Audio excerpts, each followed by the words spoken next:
I'm Annalyn Amistoso, and I'm here to discuss the law of the sea and the baseline. The law of the sea is the body of custom, treaties, and international agreements by which government maintain order, productivity, and peaceful relation on the sea.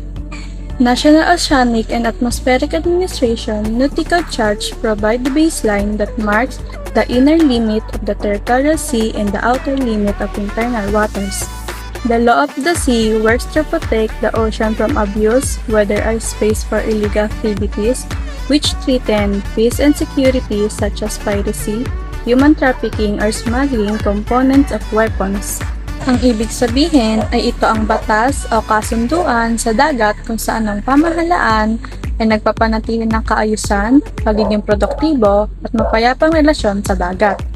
Itinakda ng Law of Convention ang mga karapatan at pananagutan ng mga bansang kaugnay ng kanilang paggamit ng mga karagatang pandaigdig. Nagtataguyod ng mga alituntunin sa mga negosyo, kalikasan at pamamahala ng likas na yamang dagat. Binubuo ng maritime commerce ang batayan sa pagsasagawa ng isang estado ng bansa upang hindi nakasalalay sa mga karapatan ng iba at ang mga mapagkukunan sa dagat at karagatan ay naipamahagi ng patas.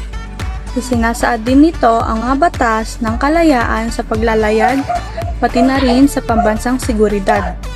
The law of the sea have been governed by three principles: principle of freedom, principle of sovereignty, principle of the common heritage of mankind. Ito ang mga principles na isinatupad upang magkaroon ng kalayaan ng bawat isa na makinabang sa dagat. The principle of freedom ay naglalayang tiyakin ang kalayaan ng iba't ibang gamit ng mga karagatan. The principle of sovereignty ay naglalayong pangalagaan ang mga interes ng mga coastal states. And the principle of the common heritage of mankind ay naglalayong upang itaguyod ang karaniwang interes ng lahat ng tao sa kasalukuyan at hinaharap ng mga henerasyon. This law of the sea has been codified into four: the Hague Conference for Codification of International Law, 1930, the First United Conference on the Law Sea, 1958, the Second United Conference on the Law Sea, 1960, and the Third United Conference on the Law Sea, 1973 to 1982. A sea baseline followed the waterline of the coastal states. The significance of baseline lies in the fact that the state rights of maritime jurisdiction are measured from such baselines, the outer limits of the various territorial, economic, and fishing zones being at the specified distance from the baseline. Ang baseline naman ay isang linya kung saan naglalayong o sinusukat nito ang limitasyon ng mga marine space. Ito rin ang linya ng pagkakaiba ng panloob na tubig mula sa teritoryo na dagat. The types of the baseline are the following: normal baseline, straight baseline, closing line across the river mouth and the base, archipelagic baseline. The normal baseline is for measuring the breadth of the territorial sea. It's the low water line along the coast as marked on large-scale charts officially recognized by coastal state. Straight baseline shall not be drawn to and from low tide elevation unless lighthouse or similar installation which are permanently above sea level have been built on them or expand in instances where the drawing of baseline to and from such elevation has received general international recognition. Closing line is the dividing line between the internal waters and territorial sea of the coastal state enclosing a river mouth, a bay or a harbor, or a dividing line for the archipelagic water of an archipelagic state, a state in United Nations Conference on the Law of the Sea, Article 9 to 11 and 50.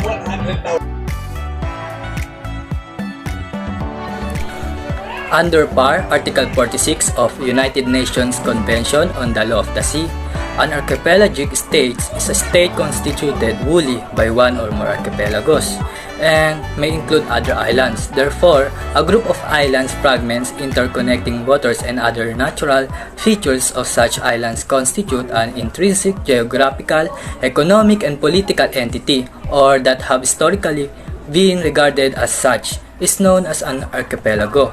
In other words, to constitute an archipelago, the following must exist: the existence of the group of islands, historical practice, the existence of an intrinsic, geographic, economic, and political entity, and compactness or adjacency of islands. There are two kinds of archipelago: the coastal and outlying or mid-ocean archipelago.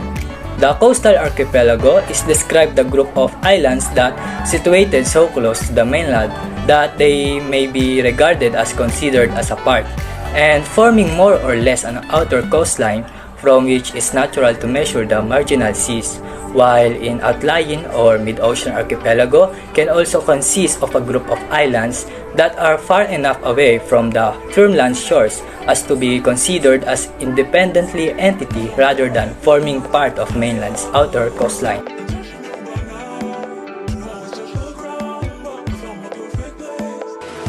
Good day everyone, my name is Eros Ala and today I will be discussing about the Strait Archipelagic Baselines. But first, let us know what is the archipelagic baselines. The archipelagic baseline is regulated in Article 47 UNCLOS 1982, which is the baseline that connects the outer points of the island and the dry coral outside the archipelago, provided that inside the baseline includes the main islands and an area where the comparison between waters and land areas, including atolls, are 1 in 9. Second, what is strait baselines?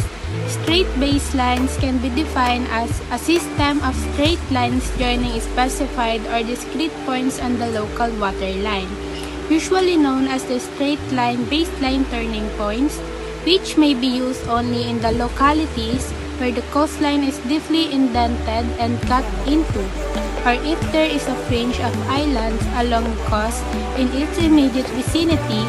The essential difference between the straight baseline system and the normal baseline system is that the under straight baseline system, baselines are drawn across water, not along the coast. In this case, the baseline can be drawn straight without following the low-cost water line.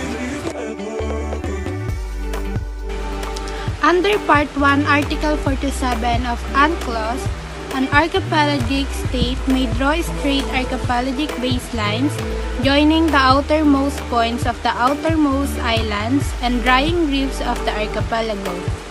A key point is that the legal criteria of being an archipelago must be fulfilled in order to construct archipelagic baselines. In other words, a state which does not meet the legal definition of archipelagic state is not entitled to draw archipelagic baselines. The language of this provision also suggests that the establishment of archipelagic baseline is facultative. That's why Article 47 of UNCLOS sets out conditions for drawing these baselines in some detail to wit.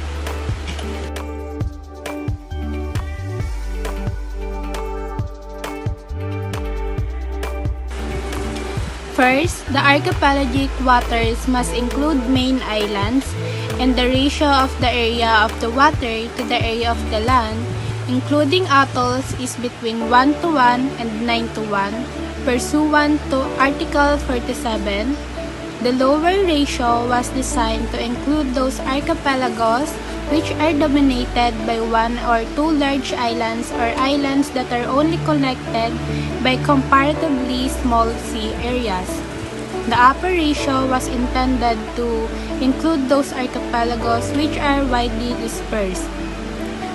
Article 47 does not provide any further precision with regard to the meaning of main islands. Thus, the meaning could be interpreted in various ways. The length of a such baseline shall not exceed 100 nautical miles, but up to 3% of the total number of baselines enclosing any archipelago may exceed that length, up to a maximum length of 125 nautical miles pursuant to Article 47. It is notable that unlike straight baselines, the maximum length of the archipelagic baselines is fixed. considering that there is no restriction on the number of baseline segments that can be used in order to draw archipelagic baselines. However, it appears possible for the archipelagic state to adjust the number of segments in order to secure the necessary number of very long baselines. The drawing of such baselines shall not depart to any appreciable extent from the general configuration of the archipelago under Article 47. This elusive criterion seeks to ensure a linkage between the unit or entity concept and the technique for drawing archipelagic baselines. Archipelagic baselines shall not be drawn to and from low tide elevations, unless lighthouses or similar installations which are permanently above sea level have been built on them, or where a low tide elevation is situated wholly or partly in a distance not exceeding the breadth of the territorial sea from the nearest island in accordance with Article 47. On the other hand, as quoted earlier, Article 47 provides that an archipelagic state may draw straight archipelagic baselines joining the outermost points of the outermost island and drying reefs. At Anquist III, it was understood that drying reefs were above water at low tide but submerged at high tide. It would follow that drying reefs are low tide elevations. If this is the case, paragraph 1 of Article 47 may seem to contradict paragraph 4 of the same provision, which prohibits drawing archipelagic baselines to and from low tide elevations. According to this interpretation, an archipelagic state may draw straight archipelagic baselines joining the outermost points of the outermost drying reefs, provided that lighthouse or similar installations which are permanently above sea level have been built on them, or where drying reefs are suited wholly or partly at a distance not exceeding the breadth of the territorial sea from the nearest island. The system of archipelagic baseline shall not be applied by an archipelagic state in such a manner as to cut off from the high seas or the territorial sea of another state under Article 47. Archipelagic baselines shall be shown on charts of a scale or scale adequate for ascertaining their position. Alternatively, list of geographical coordinates of points specifying the geodatic datum may be substituted. Furthermore, the archipelagic state shall give due publicity to such charts or list of geographical coordinates and shall deposit a copy of each such chart or list within the U.S. Secretary General in accordance with Article 47. In some instances, states that are not archipelagic states but that from offshore islands forming an archipelago claim straight baselines around the outermost perimeter of those islands. The method of straight baselines is applicable only if the state has declared itself to be an archipelagic state under Part 4 of the 1982 Convention on the Law of the Sea, the grant of permission in Article 7 concerning straight baselines generally, together with the conditional permission in Article 46 and 47 for certain states to draw archipelagic baselines, includes the possibility of employing straight baselines in other circumstances, in particular with respect to offshore archipelagos not meeting the criteria for archipelagic baselines. Any other interpretation would effectively render the condition in Article 7 and 47 meaningless. In practice, claims to enclose offshore archipelagos have been protested by multiple states. Furthermore, many states which have offshore archipelagos have not sought to enclose them with straight baselines. Consequently, it appears that the practice of states which drawing straight baseline around offshore archipelagos is not consistent or widespread, nor is the evidence of opinio juris in this matter. Accordingly, it is difficult to consider that a new customary rule permitting states which are not archipelagic states to wholly enclose offshore archipelagos with straight baselines has already established in positive international law.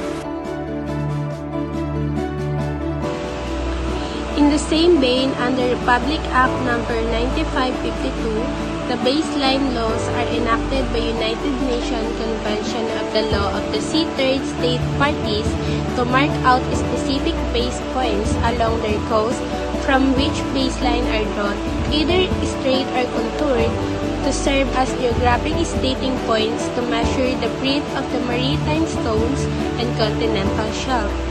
This law effectively classified the Kalayaan Island Group and Scarborough Shoal as regime of islands consistent with the United Nations Convention of the Law of the Sea Third, which means manifest the Philippine state's responsible observation of its Pactasan Sorbenda obligation. That's why our country, which is the Philippines, needs to establish straight archipelagic baselines, mainly, first, for the purpose of ensuring national security and territorial of more than 7,100 islands and waters comprising the Philippine archipelago, and second, for the economic reasons, to enable Philippines establish the different maritime zones that are the archipelago of entitled under UNCLOS and consequently optimize the economic potential of the resources living and non-living found in these areas. Good day, I'm John Nerwin Amat. Archipelagic baseline based on the rules of a fourth state in the Philippines under the United Nations Convention on the Law of the Sea. The archipelagic state, such as the Philippines, has the following obligations. 1. Respect the traditional fishing rights of the third state. 2. Respect existing marine cables. 3. If a part of the archipelagic water lies between two parts of an immediately adjacent neighboring state, existing right and all other legitimate interests which neighbor state has traditionally exercised in such waters and all right stipulated by the agreement between the archipelagic state and the neighboring state shall continue to be respected. 4. Provide the right of innocent passage and that of the archipelagic sea lanes passage. Archipelagic sea lanes passage. An archipelagic state may designate sea lanes and air routes thereabove suitable for the continuous and expeditious passage of foreign ships and aircraft through over its archipelagic waters and the adjacent territorial sea. Sea lanes and air routes shall traverse the archipelagic waters and the adjacent territorial sea and shall include all normal passage routes used as routes for international navigation or overflight through or over archipelagic waters, and within such routes so far as ships are concerned, all normal navigation channels provided that duplication of routes of similar convenience between the same entry and exit points shall not be necessary. There are procedures for passing in sea lanes passage. These are: may sail in normal mode. For example, a submarine can sail while still diving without having to surface. Crossing activities must transit continuously, directly, and as quickly as possible. Ships and aircraft in archipelagic sea lanes passage shall not deviate more than 25 nautical miles to either side of access lines during the passage. Ships and aircraft shall not navigate closer to the coast than 10% of the distance between the nearest points on islands bordering the sea lane. Innocent passage in the territorial sea. All states have the right of innocent passage through the territorial sea of another state, although there is no right of innocent airspace passage. Innocent passage is considered moving through the territorial sea in a way that is not prejudicial to the security of the coastal state, including any stopping and anchoring necessary to ordinary navigation. Ships of all states, whether coastal or landlocked, enjoy the right of innocent passage through the territorial sea. Passage is innocent so long as is not prejudicial to the peace, good order, or security of the coastal state. Such passage shall take place in conformity with United Nations Convention on the Law of the Sea and with other rules of international law.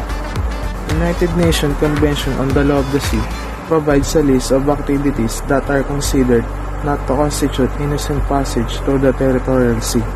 For example, the loading or unloading of any commodity, currency, or person contrary to the customs, fiscal, immigration, or sanitary laws and regulation of the coastal state. Any fishing activities, the carrying out of research or survey activities, and any other activity not having direct bearing on a passage. Exclusive Economic Zone.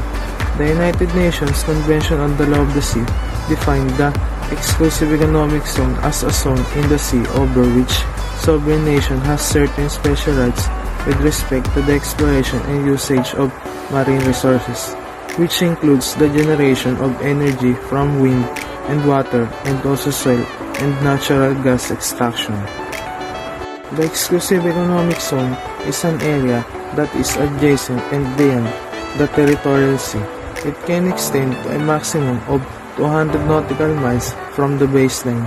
The baseline is normally measured as the low water line along the coast, as indicated on large-scale charts, officially approved by the coastal state. The exclusive economic zone does not include the territorial sea and also does not include the continental shelf beyond 200 nautical miles. The coastal state has the rights to explore and exploit, conserve and manage the natural resources, living or non-living, produce energy from wind, currents and water, establish and use artificial islands, structures and installation, conduct marine scientific research, protect and preserve the marine environment. Good day everyone, I'm Andrea Limes and the topic that I'm going to discuss is continental shelf, high seas, freedom of high seas, and International Tribunal for the Law of the Sea. Continental shelf. In 1982, an international agreement called the United Nations Convention on the Law of the Sea was adopted to establish coastal and maritime boundaries and set the guidelines for responsible management of marine resources. It defined continental shelf as the submerged extension of a state's territory, including the seabed and subsoil of the submarine areas, extending to the outer edge of the continental margin or a distance of 200 nautical miles from the coast, whichever of the two is further. It also stated that the continental margin consists of the seabed and subsoil of the shelf, slope, and rise, but did not include the deep ocean floor, oceanic ridges, and their accompanying subsoil. Ang continental shelf ay ginagamit ng mga geologists o nangangahulugan na bahagi ng continental margin na nasa pagitan ng baybayin at shelf break o kung saan walang kapansin-pansing slope sa pagitan ng baybayin o punto kung saan ang lalim ay humihigit kumulat sa pagitan ng 100 at 200 meter. Ang continental shelf ay maaaring maglaman ng mahalagang mapagkukunan tulad ng isda, langis, at gas na maaaring gamitin ng isang bansa o estado. Ang continental shelf ay isa lamang sa mga istrukturang bahagi ng continental margin, kasama ng mga continental slope at continental rise. Ang continental margin ay panlabas na gilid ng continental crust at nagsisilbing transition zone sa pagitan ng tuyong lupa at malalim na seafloor. Kasunod mismo ng baybayin ay ang continental shelf, isang mababaw at malalim na dagat, kalupaan na umaabot hanggang humigit kumulang 75 kilometers mula sa baybayin. Ang dulo ng continental shelf ay tinatawag na shelf break. Ito ay kung saan ang anggulo ay seafloor ay nagiging mas matarik at ang average na lalim ay maaaring umabot hanggang 135 meter. High seas. High seas can be defined as the part of the sea that is not included in the exclusive economic zone, in the territorial sea, or in the internal waters or coastal state or archipelagic waters of an archipelagic state. Ang high seas ay nakalaan para sa mapayapang pag-navigate sa mga international water. However, ang mga regulation ay ginawa upang maiwasan ang pandaranggo, paang-agaw ng mga barko, ipinagbabawal na trafficking ng narcotics at hindi atrasadong pagsasayong papawid, Hindi ito ganap, ngunit dapat gamitin ng may kaukulang pagsasaalang-alang para sa mga interes ng mga ibang mga estado sa kanilang parehong kalayaan. Freedom of high seas. The high seas are open to all states, whether coastal or landlocked. Freedom of the high seas is exercised under the conditions laid down by this convention and by the other rules of international law. It compromises the inter alia both for coastal and landlocked states. Number 1, freedom of navigation. 2, freedom of overflight. 3, freedom to lay submarine cables and pipelines. And 4, freedom to construct artificial islands and other installations permitted under international law. 5th, freedom of fishing. And 6, freedom of scientific research.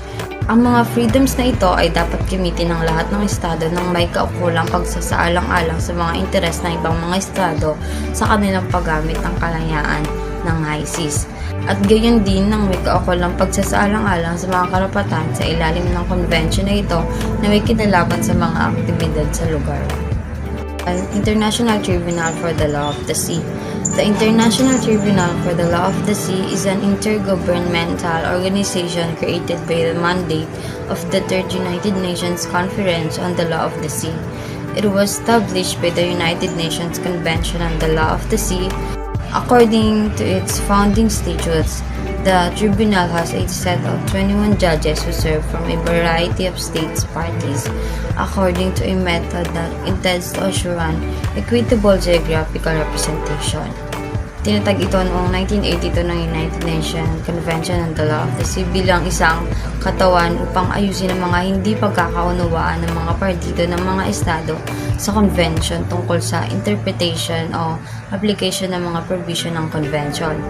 Kabilang ang mga provision tungkol sa paggamit ng mga kapangyarihan ng mga estado sa pagpapadala at paglabas ng mga responsibilidad at obligasyon na may kaugnayan sa barko.